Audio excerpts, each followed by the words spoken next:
Hello, everybody, and welcome to Follow Everton. It's just me, Corey, today. Hopefully, we're joined by some of my team a little bit later on. Reacting to this today instead of a Thursday night, just because we've had the change in the press conference. David Moyes has passed to been on a Friday now, so it just allows us to react a little bit more immediately to the team news and to his press conference as well. This is in regards to the match on Saturday, 3 o'clock kickoff, where we go down to the Amex to face Brighton. Brighton, throughout the season, haven't been in the greatest of form, round about mid-table, still pushing for Europe, but they've struggled to win a lot of games this season, a lot of draws, albeit against bigger teams at times as well. But obviously, they'd be a bit buoyed over the past week. The win against Manchester United as well, that'll be fairly fresh in their memories. Hopefully it's not a kickstart for them to really get some wins in this season. They're a team who've been changed massively. Obviously, they recruit amazingly, so a lot of teams pick from them, but they're constantly building. They're a really good team. We know this about Brighton, but they're still having to rebuild year after year. This year is no different. Still playing well, still getting results, but you can tell that a team who are still gelling, I guess. A couple of changes in formation for what they have had previously. We've seen a couple of 4-4-2s this year. So it's a team that are generally still finding their way. Halfway into the season now, it looks like they're pretty much there. But without further ado, let's get into it. Before I do so, actually, if anyone could please like and subscribe, it allows us to grow the channel, offer more and more streams and more things that we can do for you, a lot more content. We really, really do appreciate it. If anyone as well identifies that my sound is a little bit off today, please let me know in the comments. I've got a little bit of a different setup at the moment. We've got friends round staying over, so I'm having to change things around to make sure we've got no background noise and things like that. Couple of shout outs, gang one. Up the Toffees, yes, lad. And Danny Ellis. All right, mate. Let's get into it. So, starting off with Moyes' press conference, which we've got obviously the bulk of the team news. McNeil dropped the bombshell there. He's likely to have surgery. Potentially, he might get away with it to see a specialist, but you could see that as he might not play a game for the rest of the season. With that being the case, we probably need to look for potentially another number 10. I think we've been banking on his creativity when McNeil comes back, and we've not got that at the moment. We've all seen that Garner last week was back in training. And if anyone's seen the photos posted by the official club channel on Blue Sky, then you'll see that Tim Eric Boonham is back training as well with their first team. I think because Garner didn't play midweek, there was a under-21 game towards the start of the week. Because James Garner didn't play that, I don't know if he's going to be on the bench. I can't see him starting today. Starting this week against Brighton. And Tim, again, with him just joining the first team, he'll probably have 2-3 weeks before he's actually back in the squad as well. Coleman's still out as well. In terms of Brozier, there's no confirmed news on him. We still don't know what the timeline is for him to get back from injury. Hopefully we get some further information on that, because if he is going to be out for more than 6 weeks, then we ideally need to send him back and use that opportunity to dip back into the loan market or even the permanent transfer market, because we do need some attacking and creative reinforcements as well, just to see us through the end of the season. Just carrying on from that, the only thing really that Moyes has said apart from that, he said his priority is attacking players as well. I take that to be possibly a striker, especially if Brozier goes back, and either a second striker / number 10, and certainly a pacey winger. For me, the two most important parts are a number 10, with McNeil being out certainly, and we are severely lacking in pace as well. I know you've been linked with Lamar at Lyon. He's still been playing games, or at least featuring on the bench. I know he was on the bench in midweek. So how close we are to getting that tied down, I'm not too sure. Will we get it over the line before the 3rd of February? I believe the transfer window closes. But that is certainly something that we need. Certainly width, pace out wide. And I would also like a number 10. Someone who's very much a playmaker, but can also chip in with Calvert-Lewin as well. So, in regards to the game going forward, In terms of Everton, what we know, we've got a full back line apart from Seamus Coleman. Midfield, Tim and Garner, McNeil, all unlikely to feature. And also no Brozier, no Chimiti as well. Calvert-Lewin and Beto. In regard to this, I'm sure we're likely to see the same formation, forward at the back. Whether we have Patterson, Young, or whether Jake O'Brien comes in, that's certainly something to talk about. I myself could imagine O'Brien getting another game at right back again. We wanted to nullify the pace the Spurs have out wide. We know earlier in the season, despite that Young having a fairly decent season compared to the rest of the team, he struggled against pace. He got really isolated. He got really targeted against Spurs at the start of the season and again against Brighton. Peter Duggan touching on it perfectly. Yeah, O'Brien, bigger lad, longer legs. He might still not have the pace to keep with Matoma, but he's probably going to have a bit better positional sense. He's done a very good job against Son, kept him relatively quiet as well. And you'd fancy a physical battle there. He just needs to not let Matoma get too far behind him. The only other potential we could say is, would you put Patterson in? The lad's got legs. Yeah, his position is not the greatest, but if we can essentially focus on narrowing the game as much as possible, that way Patterson's not caught out of position as much. That is also a decision for the manager to take as well. My personal opinion, I agree with Pete. I'd have O'Brien on that right back again slot. What we did against Spurs was very, very good. Mainly lined up with four at the back. O'Brien as the right centre back. A lot of people have pointed out very similar to what we've done with Julian Lescott during Moyes' first stint as well, where he went out at left back and then eventually played the left centre back role next to Phil Gielka as well. I personally think that's the right thing to go for. I really want to see Patterson in this team, but again, Brighton are the team who are going to go at you. They're the team who score goals. They'll give us chances even without Patterson, so I'd like to stick with that solid back four that I think done very, very well against Spurs. We only really started to concede goals later on, 2 poor mistakes, and that was from the left-hand side, not from O'Brien's side. So for me, I'd have Jake O'Brien starting at that right-back spot. Tarkowski and Jared Branthwaite, I doubt we're going to see them move out of the centre-back pairing as well. And Mikalenko, although he was the weakest of the bunch, I think, apart from Decore potentially last weekend, he still had a good game. Hopefully, he can have more and more consistent, more and more games where he's doing well. And we'll need him as natural left foot if we're going to have Jake O'Brien on that right-hand side, because he has been pushing forward a bit more, whipping some balls into the box. The into midfield, again, it's probably hard to look past Oriol Mangala and Idrissa Gana Gueye. Both have been very solid, probably the most solid central midfield pairing that we've had in a while. I am a fan of James Garner, but they've been very, very solid. Even when we've not been at our best, they've still not put massive feet wrong in terms of their performances. Mangala just feels like the kind of guy who knits everything together, doesn't do anything spectacular, but he's always there to get the ball. He'll play the ball forward as well. He really does knit things very well. He's someone who I would certainly take a look at making their loan move permanent in the summer. And just Gana Gueye, what else can we say? He's getting on a bit. You wouldn't know it. All over the pitch again against Spurs, whether he's having to get back and defend, whether he's pressing from the front foot. And of course, them 2 assists as well. The first one to Calvert-Lewin, I think the defence were at fault, but it was a very, very good ball forward for him. He receives it. His first thought is to get that ball forward, not side to side. Fantastic. Creates that indecision.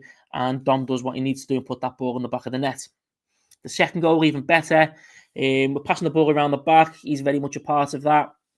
Gets the ball from Njai. Has the frame of mind to look forward. First time ball to Njai. Again, takes 2 players out of the game. Njai is then free to run forward. So 2 very good passes from there. As Gangwon says here, Garner is a top player. There's question marks as to what goes on next season. He's likely to be the kind of player that I would keep.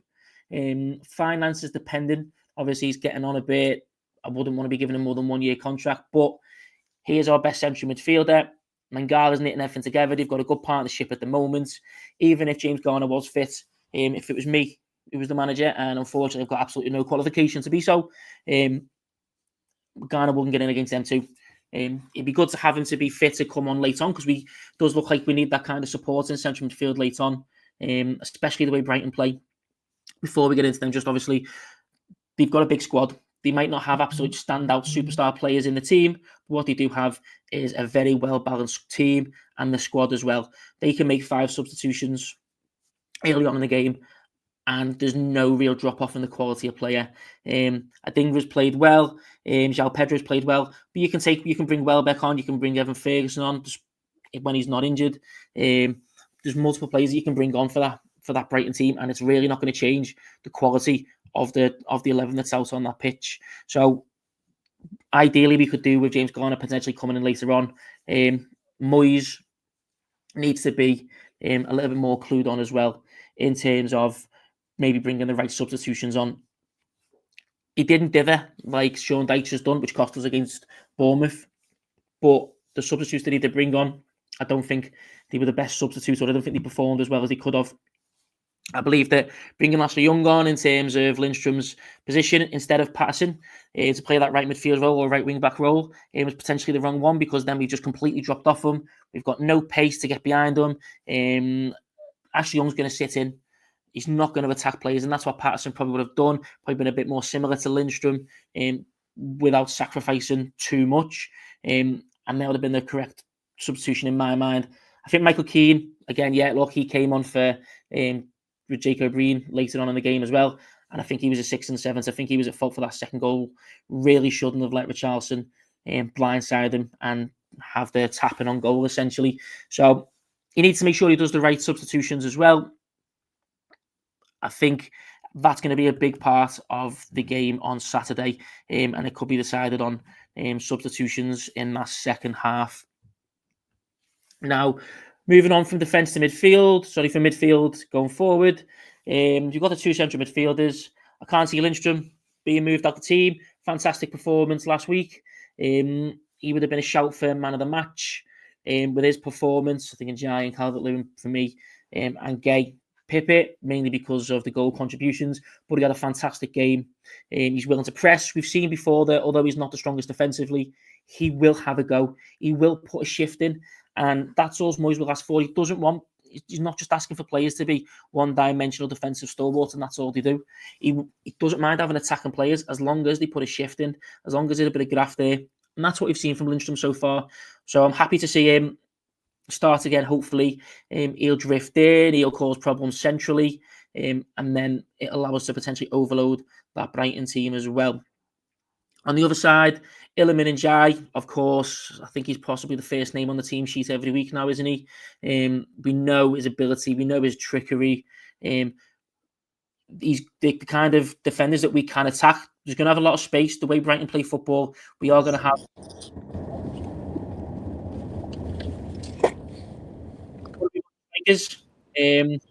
our owner, our founder, Ryan's joining us from his car. How are we, Ryan? Okay? Hello, Corey. Hi, mate. Can you hear me clearly, yeah? I can hear you a little bit quiet, but we can hear you clearly, mate, yeah. Okay, you should be able to hear me a bit better now. That's a bit better, yeah, mate. That's spot on, that. Okay, so, yeah, I haven't heard the start of it. Apologies. I'm currently on my way to Derbyshire, Stourbridge, 2 hours. I was scaremongered a little bit by the wind. It seems okay, but famous last words. Let's see how it is a little bit later on into this journey. But I certainly don't envy any of the Toffees going down to Brighton, I'll be honest with you. What a trek that's going to be to witness. Could we see another David Moyes masterclass? Could we see something a bit special? Or I don't know. We'll find out on this match preview, I suppose. That's it. I mean, one thing it's worth us taking into account, isn't it, is that we've got a good record at Brighton so far recently, especially at their place. So we've the 5-1 win against them towards the end of Dyche's first half of season. We had another win the year before, and I think we had a draw there last year as well, didn't we? We come close to winning that one as well. Yeah. We got a late equaliser. So I fancy our chances. That was a frustrating game, that draw last season, because we were winning 1-0. Jared Branthwaite with a very, very good finish from a second or third phase from a free kick, if I remember correctly. So we should have come away with that with the 3 points. We surrendered it to Brighton, who we were better than last season, in all honesty, because the points deduction warped the table a little bit. We were the better team last year, but they're not that consistent this season. In all honesty, they're winning some, and then they've gone on little runs where they haven't won games, and they've got a young manager in there. Of course, they beat us already this season 3-0, but I think a lot of that was influenced by individual errors, red cards and stuff like that. But I do fancy Everton under Moyes. The thing is, he hasn't got a great record as Everton manager in the past away, but this is a new Everton. And I think against Brighton, they love to get loads of players forward. They love to overcommit men and try and create overloads. Can Everton sit in a way where they can defensively be solid and stop Brighton playing around in triangles and circles and squares in every form possible, but also allow us those moments to kind of get up the pitch and cause them problems? Yeah, I certainly feel like that's the case. We've seen that a lot of the time that they struggle and they can see goals because they are an attacking team and they do like to be adventurous, is that they leave a lot of space behind. And I think that's where we've seen against Spurs, the Njai goal, it was good passing and it come from us as opposed to the counter-attack. But when they pushed higher up, Gay slipped that ball through and he's literally had so much space because even defensively, they're still aggressive and they're still adventurous. So whether it's on the counter-attack or whether it's breaking the press, I believe the opportunity's there. I think we're going to get chances, as many chances, if not slightly less, against Brighton than we would do against Spurs as well, especially with them being at home. They're going to be a bit more confident. They're going to go for it. We have to trust our defence and we have to be able to have the likes of Njai and Lindstrom maybe a bit higher up the field, not doing the defensive job as much and getting in behind and taking up that space. So, I mean, Brighton, you're right. They will play attacking football. And I fancy Calvert-Lewin to kind of cause them problems, in all honesty, with his presence if he continues as he did against Spurs. And I wouldn't be also against Beto playing as well. I think at Brighton,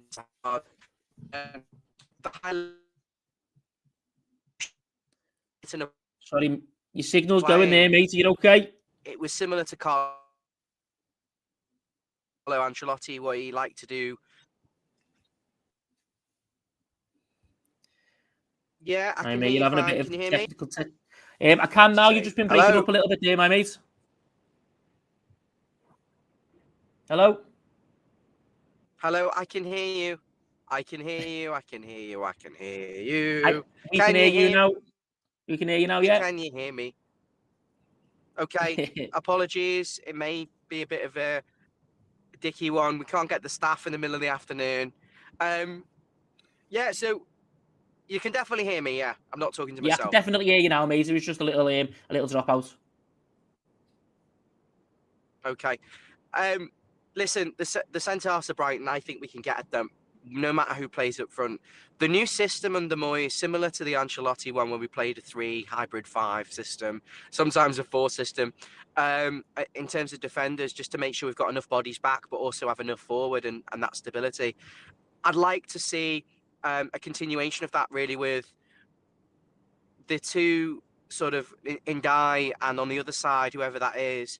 I can't even remember who played on the right against Lindstrom. Who played on the right? It was Lindstrom, wasn't it? But it was he was basically right wing back. Can we get them close to Calvert-Lewin so that he's not isolated? And what we saw in Daesh, the striker was so isolated because the wingers would stay wide. No one would be prepared to get in the box. The fullbacks wouldn't cross the halfway line. This is completely different. The fullbacks have got license to get forward, but only one at a time. The wingers can get closer and more narrow, and the width comes from fullback. And the midfield have got license to drift to the wings, to cover defensively, but also in attacking situations. So I'm quietly confident that if Everton can be really tactically intelligent here, I think we can beat Brighton because, yeah, I've just got a feeling, Corey. No, mate, I agree with you. I can see us getting at least a point, coming out of there with at least a point against them. I think there'll be goals in it. I don't think we're going to get a clean sheet. But whereas with Deitch, we would have thought we're probably going to concede anyway, but we're not going to have a chance of scoring. We're going to have chances to score, and I think we're going to be able to take advantage of that. And like you said, I hope you're right. I hope our players will be able to get close to Calvert-Lewin. I hope it's Njai, because like you said, there Lindstrom at times played as a right wing back, with Jake O'Brien moving from right back to one of the three centre backs. So I can see he going with the same formation, probably same lineup again. That happening, and then as long as Njai essentially gets close to Calvert-Lewin, we will pick up positions behind that midfield and be able to run at that defence. Joel Veltman plays right back for Brighton mainly at the moment, and he's a decent defender, Joel Veltman, but he's not a pacey right back. He's not a wing back. So if we can isolate them and get Calvert-Lewin or get Njai running at Veltman on our left hand side there, right, we could have a lot of luck there certainly. And if Estepinian decides to go flying forward as he does and play as essentially a winger, again, there's going to be space on that right-hand side that Lindstrom can take advantage of. There will be space behind the lines, and we need to take advantage of that.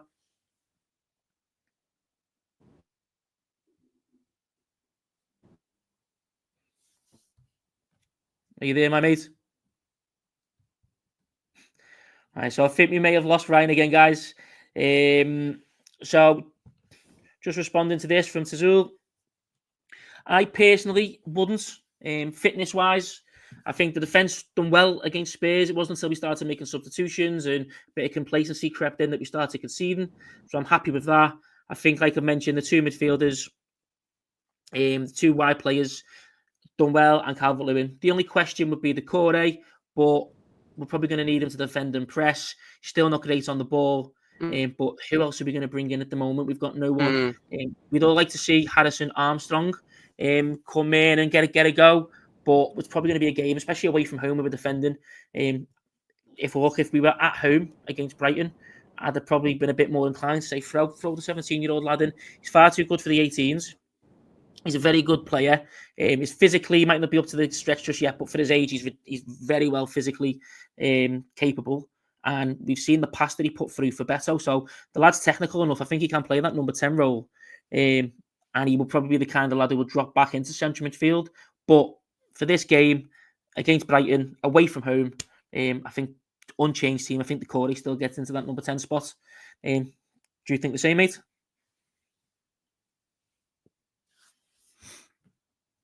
I think we lost him again. Anyone else got any comments? What do they think in terms of the starting 11? Would you change it? Would you keep it the same? If you would change it, who would you bring out and who would you have replace them as well? In terms of the way Brighton have played as well, we know they scored a lot of goals. They've had a lot of draws as well up until fairly recently. So 3-1 against United, 2-0 against Brighton. And then before that, I think they had about 3-4 games where they were just drawing. And even then, I think they got as many draws as nearly as us. And we're probably the top drawers in the league as well. So if you're a betting man, your money's going to go on a draw. That's what I would do anyway. The stats show it. We love a draw. They love a draw. And there's likely to be goals in it as well. We need to trust our defenders to be able to defend against this Brighton team. And then if we can be proactive, if we can spring at them, then that's where our best chances are going to lie, in my opinion. That's, I think, where it comes from. So just reacting. So pause here. Corey out. Go the back five, O'Brien. Talking Branthwaite. Yeah, I mean, I understand that. So in regards to this, the right wing back, let's say you put Patterson at the right wing back. Does that mean then that with your back five, you've got O'Brien, Tarkowski, Branthwaite, Michalenko, Patterson at the right wing back role? Your midfield would be Garner and Mangala. And then you can have your two up front. You'd have Njai and Calvert-Lewin as well. Would it be unfair then on Lindstrom to miss out on that?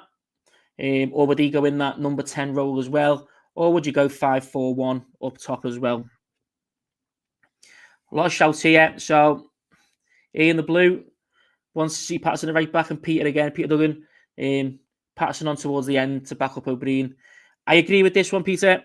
I think it's harsh to change the shape of it, to take Lindstrom out potentially. So I think Patterson late on, his energy, I think that would be a good substitution. He can do something going forward if we need to take O'Brien out, or he can be there to make a back five as well.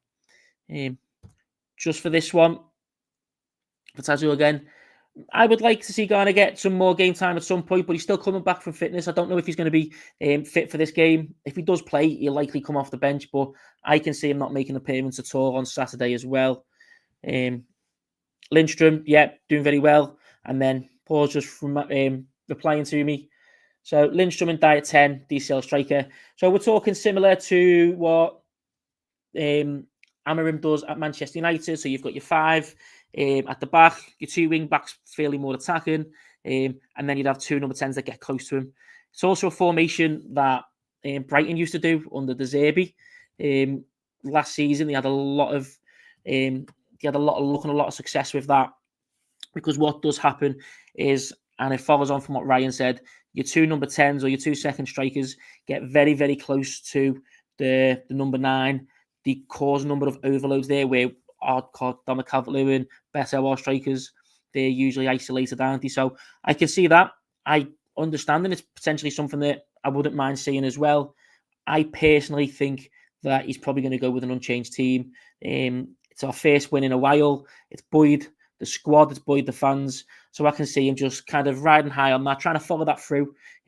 But like you said, Pause, I completely understand where you're coming from. It's a very, very good shout with that 5-2-3. Moving on again, Peter Duggan, Lindstrom and Dye, false wingers. I understand where you're coming from. I'm thinking Jai's a bit more explosive than what Pienaar is. I think you're looking for the ball a little bit more, so he doesn't disappear. I think Jai's that kind of player who wants to get involved. And Osman, I don't know if Lindstrom has the technical ability. Osman has a fantastic technical ability. Again, he is also a bit more gung ho. So I'd like to see him play a bit more centrally. He's done well under Moyes, where he was going from right wing back, but on the ball he drifted in. He's doing very well at that. But I do think he's less likely to pick up the positions that Leon Osman would, because he's very much gung-ho, wants to get involved with the game. Now, we've done the 11, we've done Brighton. Before we finish the stream today, I know it's been a quick one and I do apologise. It has just been myself. I was trying to react to the press conferences as immediate. Does also mean that we don't have as many people to do the stream today. But if anyone's got the score predictions for Saturday, please throw them at me. Is anyone feeling positive? Is anyone joining me and Ryan on the we can at least get a point out of this bandwagon as well? Feel free to let us know. And where do you think the game is won and lost coming on Saturday? For me, like I said, I think we need to be able to defend. We need to be able to get our players behind them and catch them on the break. But late on, where the substitutes are, that's how we need to react. That's where the game is won and lost for me, is in the second half. When Brighton bring on them subs, how do we react? Can we put our own subs on and stay fresh? Okay, so everyone in the comments, nice and positive. Pause, 1-1, be happy with that. Yeah, we take it. A draw away against the European fighting team. Certainly something you take, even under the Moyes days, you take that. Danny Ellis agrees, another 1-1. I certainly think there'll be goals. I can't see he's keeping a clean sheet. Tazul disagrees, 1-0 to us. I like your optimism. Peter, again, another 1-goal swing with a 2-1. And also Ian the Blue, where it's won and lost, stopping their wingers and we'll have a chance. Yeah, I agree. That's why I believe that the likes of O'Brien is going to come on at the right back position.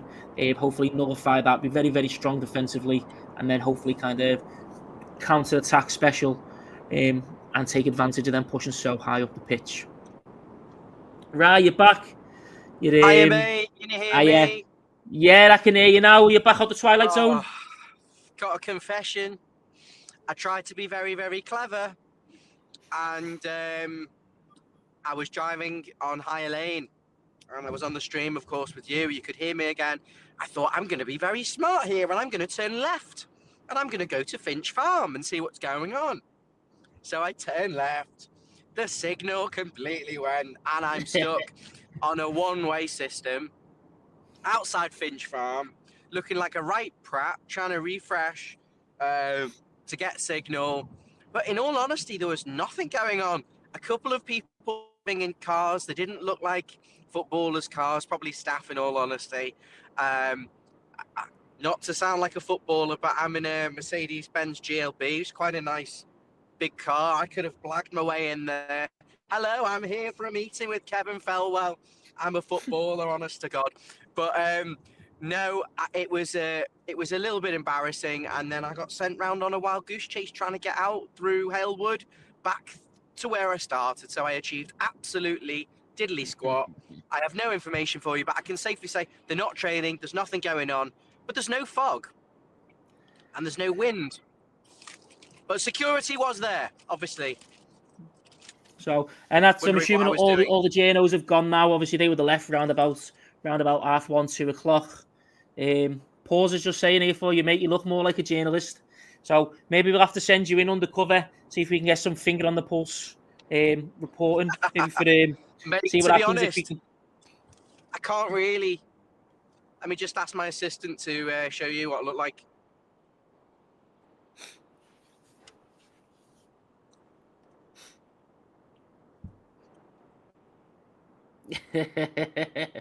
I think you get away with that, mate. I've seen worse journos.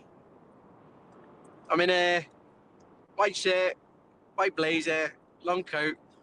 I'm here for a meeting with Kevin. Oh, Kev, lads. when you getting us Mbappe, lad? There's nothing happening. Although I enjoyed listening to the David Moyes press conference this morning. I'll be honest, this afternoon. He is refreshing. You know, I've always liked David Moyes. He's very down to earth with what he says. I think he just says it how it is. You know, if you'd have asked Dicey about transfers, he'd have completely come up with some bollocks about, you know, he's just evasive, isn't he? But Moyes is actually honest. He's saying, I need a striker. I need forwards. I want a midfielder. And he said, ideally, I'd have another left back in. So I liked it. You know, and I think he was honest about things. The McNeil injury, of course, is just ridiculous because how is it taking 6 weeks just to get to this point where you can determine he needs surgery? Surely we do the scans, we take better decisions earlier on, but we've wasted 6 weeks in his rehabilitation only to find out he likely needs surgery and be out for another 6 to 8 weeks. So at least he was honest and said he's only just found out, but yeah. I'm enjoying listening to him, you know, and refreshed. Yeah, he's positive. He talks about Everton as a we as well, doesn't he? He's not just. A lot of it always seemed, I'm Sean Dyche, I'm here at Everton, something completely different. He didn't really want to be there, didn't really want to answer the questions. He was detached from it, yeah. Yeah, and Moyes, we know he loves the club, so he's taking a lot of ownership, isn't he? So I think that's what we want. We want someone to take responsibility to get us, and hopefully that translates onto the pitch as well. Fuck, it is a little bit windy out just on Runcorn Bridge, going down towards the M6, throwing a little wobbler. Let's hope it's Brighton who are throwing a few wobblers. But yeah, Dyche was just really detached from it all, and Moyes is invested, you know, emotionally. He's brought in now his staff, one of the former Everton winger and former Everton player and coach Alan Irvine, who we actually mistakenly said had passed away on a recent stream. Just to clarify, he is alive and well. He's back as Everton assistant manager. David Moyes went on to say that all of the coaches are his assistants. He's not given any of them a specific title. They'll all be doing different jobs at different times. So that's Baines, Irvine and McKinney. But interesting about Charlie Adam, we always have to bring in a cop-out, don't we, to infiltrate, and that's in this instance Charlie Adam. He'll be ensuring that Everton don't score any set pieces this season and concede plenty of set pieces, particularly in the Merseyside derby in 3 weeks' time. Yeah, do you know what? I'm a big fan of Charlie Adam in terms of his ability to take a set piece. I was in Scotland when the season before he moved to Blackpool, and I was in Blackpool the season that he got promoted with Charlie Adam. So I've spent a lot of time following his journey up until when he signed for the RS.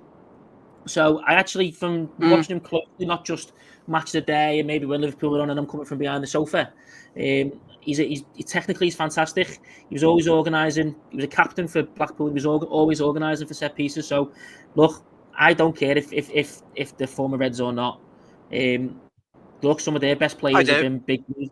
Some of their best players have been big blues. If he comes in, he does the job, and he gives it some to the cock when we scored a free kick against them, then I'm all for it.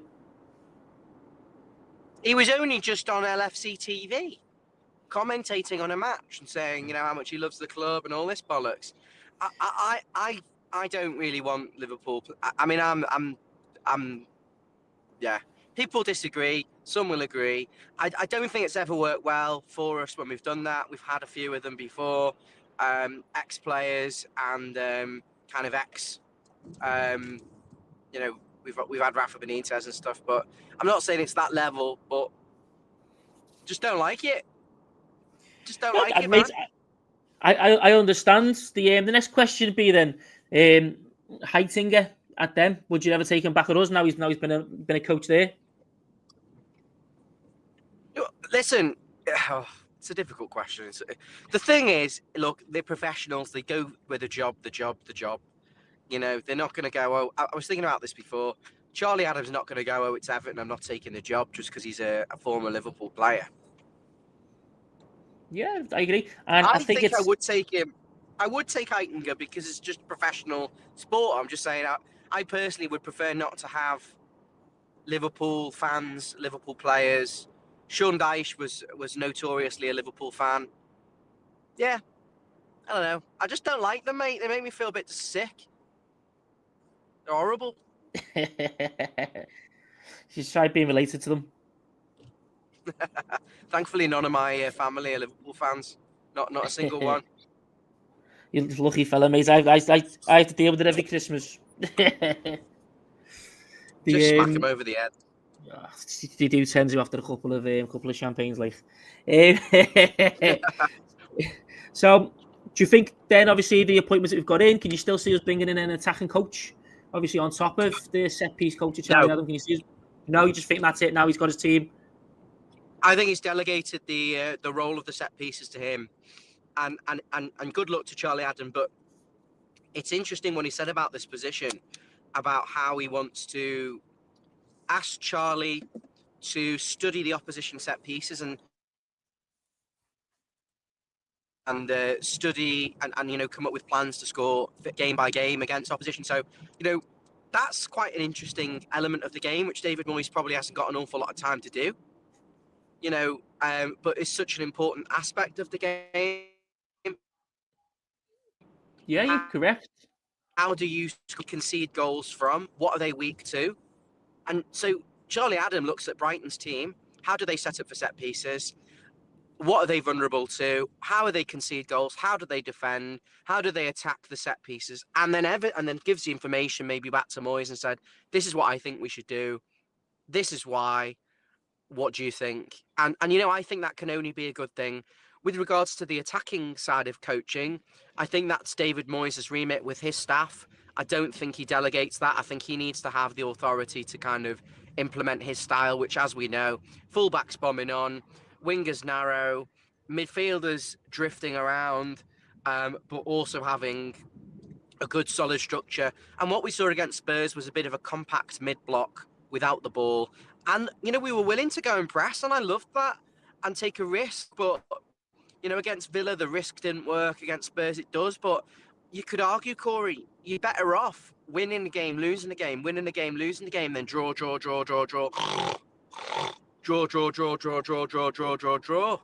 Lose, draw. No, you're correct. I mean, look, 1.5. If you do that, 1.5 points a game, you average. That's that's got you challenging for Europe. Actually, You what? You're joking? What? Really? What? 1.5 goals a game? Challenge for Europe with a point and a half. Yeah. If you take it a point and a half, get you over 50 points in the seasons where you can we'll be challenging for Europe with that. Don't get me wrong, it can still be somewhat mid-table, but a point and a half a game, it's getting you 40, 50 points. Yeah. Yeah, listen, we've got a big recruitment drive on this summer, and I expect next season we're gonna. I really do think we're gonna have a cracking season and win about between 5 and 6 games all year. But no, we'll have a great season. I think we'll win about 16 games next season. I've got us to go big and have a really strong season. And finish in the top 6. I really do. I think we're going to spend a lot of money money this summer. A lot of money. Yeah, I can see it be the case. I can't see us doing major like 50, 60 million pound players, but I can see us getting a lot of 15, 20, 25 million pound players, the kind of players where they're making that step up, that hopefully the kind of players that Brentford, Brighton, that they've bought and can take them to the next level without breaking the bank. So we need to stack that team. We need to pad the team out, don't we? Need to pad the squad. And I agree with you, mate. It's a big opportunity this summer for us to go forward.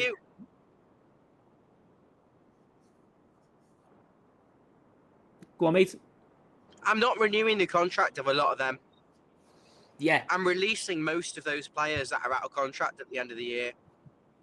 The only one I'm tempted... Well, there's a couple. I'd probably give Garnegay another year because you need an experienced head in there, always.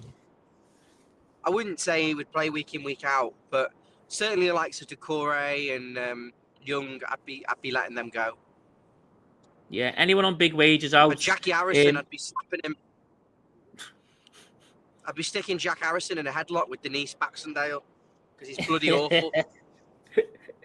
Yeah, no, he's not coming back next season. Let's just send him back. Certainly Decore, certainly Young.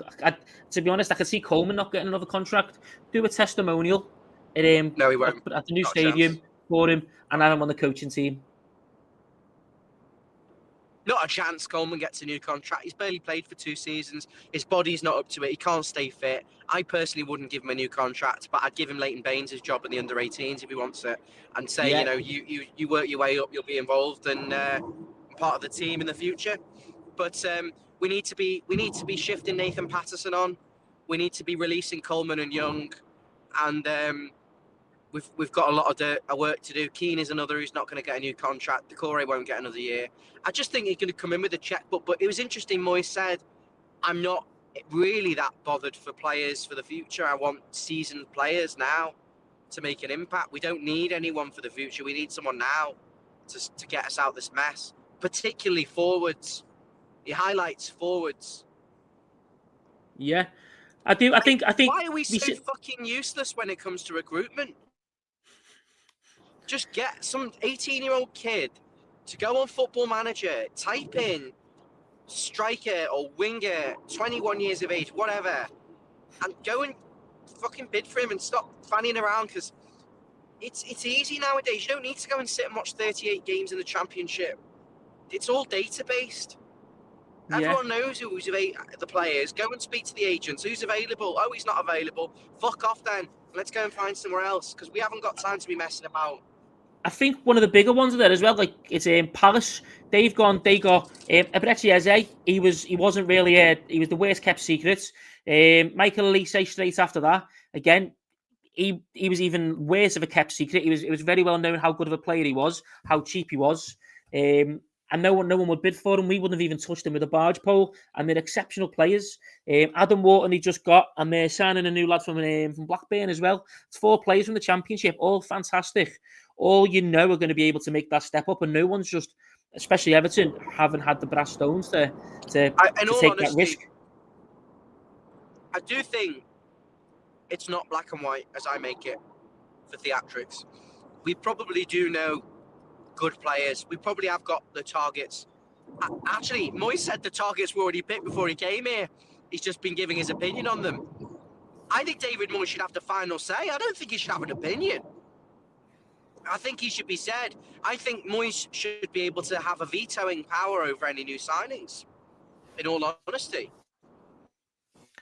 But, see, I'm still very much of the mind that we have... I can't remember what my point was. I still think that the director of football should have the long-term vision of the club. But, again, is Thelbo going to stay? So does he have that long-term vision? Do we let him pick... Do we let him pick the strikers going forward? Or if Moyes wants them for the here and now, if it's just 1 or 2 players, we're happy to go for that. You want guaranteed goals, don't you? You know what I mean? You want guaranteed ability in at least one position.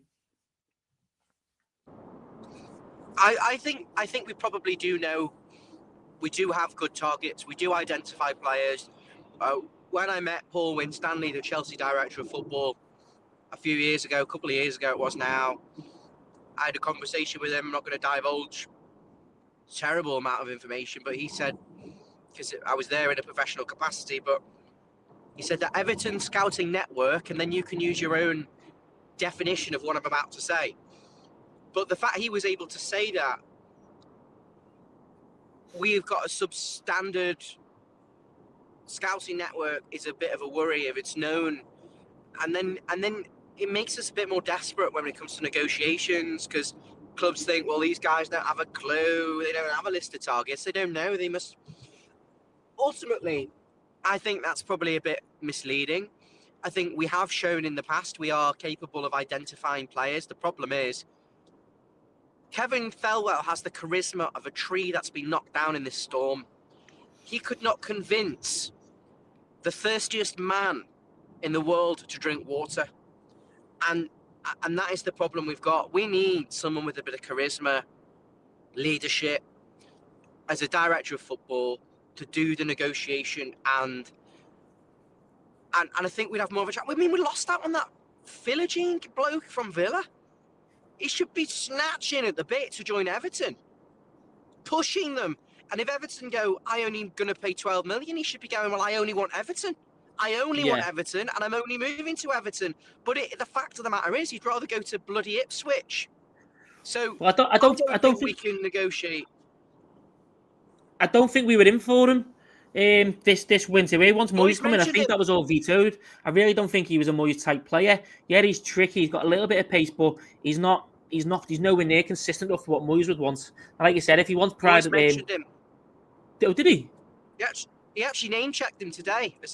He said he signed a lot of players from the Championship. He likes to sign them, and he picked 3 of the names, and one of them was Philogene. Yeah, I must have missed that. We wouldn't even bloody be able to sign Billie Jean, never mind Philogene. Billie Jean is not our forward, no. Philogene is not my winger. Okay, well, look, right, we've had a couple of predictions for the game. We've got mainly 1-0s, 1-alls, 2-1s. Everyone in the comments is feeling quite positive. Are you feeling positive? What score do you reckon it's going to be? I don't think we'll keep a clean sheet tomorrow, in all honesty. I think Brighton have got a lot of quality. They'll move us around. They'll find little gaps between kind of the back 5 where maybe Jacob Ryan doesn't feel comfortable defending. We've also shown comfortable defending 1v1, I should say. We've also shown that we're conceding goals under Moyes. We've conceded 3 goals so far in 2 matches. So we need to tighten up at the back. The 2 we conceded against Spurs. The second one's just a farce. Michael Keane's ball watching, doesn't know where Richarlison is, just completely leaves him. And I can't remember what was the first goal. Ball got goal. It was a mistake for him, Branthwaite. Ball in between Mikalenko, and it was there. Then Kulusevski clipped it in after Pickford come out. Yeah, Branthwaite's making mistakes. He made one against Villa, which led to a goal. That goal had shades of Tim Howard for Everton, where he used to love rushing out to cover centre halves, and he'd normally trip someone up, but Pickford was smart enough not to. But still, they were lined up in a row. If you look at that goal back, all the defenders are kind of like in a row in front of each other, and not one of them can stop the shot. But we're conceding goals, so I think we'll concede one. But I also think the football's more expansive. I think we've got players who can hurt Brighton. Ndiaye needs space. I think Brighton will leave space on the counter. Can we get bodies forward to give us better 3v2 situations? And can we punish them with Ndiaye, Calvert-Lewin, Lindstrom? Can they take their chances rather than be apologetic? And so my score is Everton 2, Brighton and Hove Albion 1. Fantastic, positive. I've got 1-all on my scorecard, so hopefully you're more on the pulse than I am. Yeah, we'll take it. Like I said, I draw away to European fighting teams. You'd have tucked it under the best of Moyes days. So yeah, look, we're all positive. We all think Everton should or could get something. Everyone is a bloody European fighting team now. because apart from the red shite, the league is very much bundled together as a big bunch of teams that are going for Europe. Yeah, and it's a long list. So you've got to beat them. You just got to beat them, and everyone beats everyone. We got to go to Brighton. No offense, but they're a small club, and I don't give a tuppence about them. Go there, settle them down within the first 10 minutes, and go and rob the game off them, and make it disgusting for them. And let's go and celebrate a great win with a 6-hour journey back home. Fingers crossed for you, mate. Fingers crossed. It's a nice journey home for you tomorrow. Yeah, I'm not going, mate. I've got a gig. No, I meant journey home from the gig tomorrow. Well, enjoy the match if anyone's going. And of course, we're closing in on 3,000 subscribers. Still need 15 more to get over the line. If you're watching on YouTube now, then what are you doing if you're not subscribed? Come on. We're putting out this wonderful, humorous, entertaining content for you in the middle of the afternoon, fresh from David Moyes' press conference. So give us a little subscribe. And if you don't want to subscribe, then I will seek you out and I'll put this content behind a $4.99 a month paywall. So you can either pay or subscribe. Buzzing. Right. Right. Have a good night tonight. Hopefully, like I said, it's a nice journey home for you tomorrow with a smile on your face. To all the Blues out there, stay safe in this weather. Up the Toffees. Let's have it, eh? Thanks, Corey. Well done, mate. See you guys. See you, mate. Thank you. Bye-bye. See you, everyone. Thank you. Take care, guys.